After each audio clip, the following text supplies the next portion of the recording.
और नमस्ते। देखिए बात ऐसा है, खेसारी लाल यादव का जोर तोड़ से होली का प्रोग्राम चल रहा है ना। ये फोटो देखिए पहले, उसके बाद ये वाला फोटो देखिए, उसके बाद ये वाला फोटो देखिए। हाँ, तीनों राइटरों ने मिलकर खेसारी लाल यादव का एकदम होली का प्रोग्राम चालू हो चुका है और भोजपुरी 2024 में बवाल होने वाला है होली में। देखिए बात ऐसा है कि खेसारी लाल यादव के विवाद के बाद, अरे एग्रीमेंट के अबे बाद साले, फाइनली, मुझे अब एग्रीमेंट माफ खत्म करना। नहीं मैं हुआ है जो लेकिन फाइनली आदि शक्ति और अन्नपूर्णा फिल्म से गाना आ रहा है।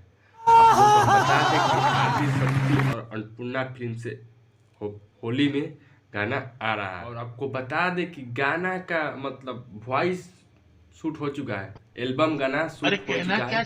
गाना का खाली वीडियो क्वालिटी शूट करना है जाकर। गाना एडिटिंग सब हट चुका है, खाली वीडियो की एडिटिंग करना है और गाना मतलब वीडियो अभी शूट करना है। उसके बाद मतलब बता दे तो आप आंकड़ा बताए हैं अखिलेश बाबा कि सरस्वती पूजा से पहले ही गाना आने वाला है होली का, खेसारी लाल यादव का।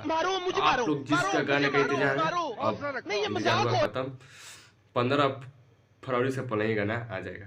जय हिंद।